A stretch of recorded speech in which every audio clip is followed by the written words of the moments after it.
자, 이 부분입니다. 자, 왼편에 있는 것은 김영철 검사가 공개한 것이고요. 오른쪽은 장시호 씨가 공개한 겁니다. 자, 왼쪽 것을 먼저 보면, 아니 오른쪽 걸 먼저 보죠. 오른쪽에 장시호가 김영철 검사에게 보낸 것은 2013년 11월 7일 오후 2시 9분입니다. 그런데 왼쪽 화면이 이제 중요한데요. 다음 페이지 보시죠. 이게 뭐냐면요. 바로 위에 화면이 장시호 씨가 KPI의 전혁수 기자와 통화를 하고 이제 이런 내용이 있다 취재한다라는 걸 처음 알고 깜짝 놀라서 큰일 났다 해서 장시호 씨가 김영철 검사에게 이 통화 내역 파일을 보내줍니다. 그 뒤로 아무 말이 없어요. 그리고 나서 이게 보낸 시간이 한 12시 52분입니다. 약 1시간 10분, 20분 지난 뒤에 느닷없이 사과 문자를 보냅니다. 네. 자, 이거는 통화 내역을 보내놓고 1시간 동안 둘이서 이제 모의를 했겠죠. 이걸 어떻게 해결할 거냐 고민하다가 갑툭튀 사과 문자를 보냅니다. 이게 갑자기 사과 문자가 튀어나가요. 제가 지금 해석한 게 맞습니까? 네, 둘 사이에 친분이 없었다고 얘기한다면 갑작스럽게 저런 기자와 나눈 녹취 파일을 장시호 씨가 김영철 검사한테 보냈다면 김영철 검사가 이게 뭡니까라고 물어보는 게 상식적이겠죠. 그렇죠. 네. 자, 그리고 방금 말씀드린 것처럼 통화 녹음을 보내줍니다. 통화 녹음을 보내주고 1시간 한 20분 뒤에 갑자기 사과 문자를 보내기 때문에 이것은 짜고 친 것이다. 짜고 사과 문자를 보낸 것이다. 그리고 이 장시호 씨가 이 문자 보내고 외국으로 출국해 버렸죠. 지금까지 뭐 연락이 안 되잖아요. 취재도 안 되는 거잖아요. 네, 지난번에 뭐 경찰 조사 때문에 잠깐 귀국했다 다시 나간 걸로 알고. 예, 그러니까 수습하기 위해서 가짜로 문자 보내고 끝난 것 같다. 저는 그렇게 보고 있습니다. 자, PPT 더 보시죠. 지금 별거 아닌 것처럼 말씀하시는데 아닙니다. 굉장히 큰일입니다. 한번 보여주시죠. 틀어주세요. 구형 1년 6개월인 거 알고 갔어. 그래서 1년 6개월에 집행유예 2년이 붙을 거라고. 그랬는데 2년 6개월 엎어치기 된 거야. 그러니까 김수차도 거기서 붕찐 거야. 네, 그리고 1년 그날 불렀어 저녁 때. 그 야간으로. 괜찮냐고. 괜찮겠네. 막 약 먹이고 막 거기서 뭐 새벽까지 울고 불고 난리 쳐갖고. 네, 1년 6개월 이걸 구형을 알고 갔고 그렇게 선고가 날 거라고 했었어요. 미리 얘기를 들었다는 겁니다.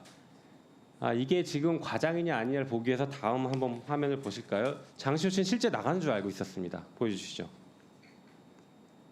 목도리에 오늘 복장 코트에 목도리에 정장에 코트에 목도리에 예. 풀 메이크업에 머리까지 단정한 그렇죠. 저 모습은 사실 오늘 내가 잘못되면 법정 구속돼서 구치소 들어갈 수도 있어 예. 라는 것을 예상하고서는 할 수 없는 복장과 헤어스타일이었지 않겠어요? 예. 네, 그 당시에 나왔던 YTN 보도입니다. 이미 김영철, 김스타에게 얘기 들어서 안심하고 간 거예요. 풀 메이크업 했다라는 표현까지 등장합니다. 네, 그렇기 때문에 지금 별일 아니라고 얘기하는 게 이 정도면 수사기밀 유출한 거죠. 다음 보여주시죠. 다음 페이지. 제가 출소하고 나서 만났는데 저한테 자랑하듯이 보여줬던 사진 중에 하나가 이제 그 자기 아들 초등학생인데 수의 입은 모습 못 보여준다고 이러면서 같이 사복을 입고 그 검사실 뒤에 이제 하얀색 커튼을 쳐놓고 해피벌데이 막 이렇게 꾸며놓고 케이크 들고 같이 찍은 사진이 있는 거예요. 그래서 이거를 검사님이 해주신 거야 그랬더니 응 이렇게 말을 해서 네, 아들 검사실에 불러서 아들 생일 파티까지 했다는데 이문정 검사님 이거 굉장히 이례적인 일이죠. 있을 수 없는 일 아닌가요? 특수부에서는 덜어 있는 것 같습니다. 덜어 있는 것 이은정 같습니까? 증인님 마이크 좀 가까이 좀 네. 해주세요. 예, 특수부에서는 제가 자, 홍명수 사건 하면서 보니까 네, 놀라운 장시호 일이 씨가 일반 사복을 입고 나갔다라고 하는데 이런 출정도 있습니까? 사복을 갖고 온 사람이 밖에 있다가 갈아입게 해준 것 같은데요. 그런 것 같습니까? 네. 그것도 굉장히 큰 편의 제공인 것 같네요. 다음 페이지 또 보여주실까요? 출소하고 나서 만났는데 저한테 자랑하듯이 보여줬던 사진 중에 하나가 이제 그 자기 아들 다음 페이지 보여주세요. 일요일 날에는 출장이 나가는 사람이 없는데 일요일 날에 갑자기 문이 열리는 거예요. 개문이 탁 열려요. 그래서 너 어디가? 이러면 출정? 이러고 가요. 그리고 한 9시가 넘어서 들어와요. 밤 9시가. 그럼 아침에 나갔다가. 네, 거의 그러니까 일주일에 한 3-4번은 나갔다 온 건 맞아요. 증거는 더 이상 이제 찾을 게 없을 텐데 계속 이제 출정을 나가서 일주일에 한 서너 번 정도. 서너 번은 나갔었죠. 예. 네, 이게 조사를 받으러 나간 거면 그래도 조금 이해가 되겠는데 그게 아니라 편의를 제공하기 위해서 혹은 김스타와 김영철 검사와 특별한 사적 관계 때문에 자주 나간 것이라면 그거 자체가 범죄가 성립합니다. 한번 볼까요? 판결문, 관련 판결문 한번 보죠. 이게 그 검찰청 마약 수사관 관련 판결인데 지금처럼 수사 명목이라고 하면서 이형환이라는 사람을 소환 요청해서 교도소에서 불렀습니다. 그리고 휴대전화를 사용할 수 있도록 하는 등의 사적 편의를 제공했어요.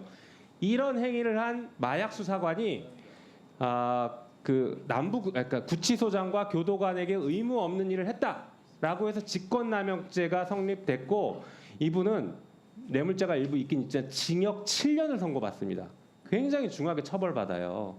다시 말해서 사적인 어떤 관계 혹은 편의를 제공하기 위해서 수용돼 있는 사람을 불러냈다라고 하면 직권남용죄가 성립합니다. 수사관에게는 이렇게 가혹하게 직권남용죄 징역 7년 선고하는 이 법 체계에서 어떻게 김영철 검사는 이런 일에 대해서 무책임하고 자기는 아무런 죄가 없다 이렇게 얘기할 수 있습니까? 도저히 이해가 안 갑니다. 다음 페이지 보여주실까요? 그 다음에 보면 아이스크림 먹었다는 얘기가 나와요. 이거는 다른 사람 얘기가 아닙니다. 한동훈 지금 당대표 얘기입니다. 아이스크림을 줬다. 할인자를 줬다. 이런 얘기를 공개적으로 했습니다. 편의 제공 아닙니까 이거? 혹시 윤경원에 아이스크림 준 적 있으세요? 저는 당연히 저는 없는데 재소자들이 조사하면서 그런 말씀하시더라고요. 교도소에서는 절대 먹을 수 없기 때문에 맥심 커피 하나에도 영혼을 판다고 그렇게 하기 때문에 떡볶이나 순대면 목이 메이고 짜장면이면 눈물이 나고 초밥 같은 특식이면 무슨 말인지 지어낼 수 있는 게 현실이라는 말을 재소자분들께서 하셨으니까요.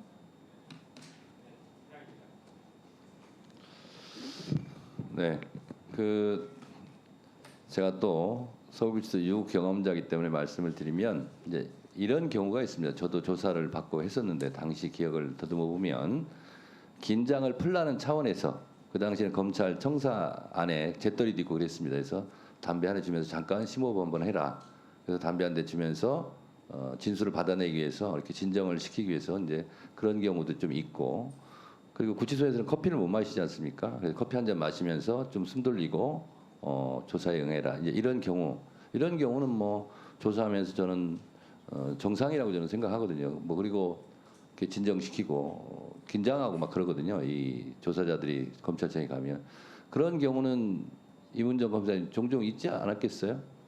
아니 뭐 사탕 같은 경우는 배가 고프다고 하면 안에 앞에 있는 사탕 같은 거 드시라고 하는 경우는 있었는데요. 예. 예컨대 지금 문제가 되는 것처럼 괜히 증인으로 나오기 직전까지 수십 번을 부르면서 네. 계속 특식을 제공하면서 회유하고 그 라포 형성이라고 내지는 증언 연습이 아니라 증언 준비 연습이라고 증언 준비라고 우리는 검찰 사건 사무규칙에 나오는 말을 폭넓게 해석해서 계속 증언 연습을 하는 게 특수 수사에서 왕왕 보았었습니다. 네.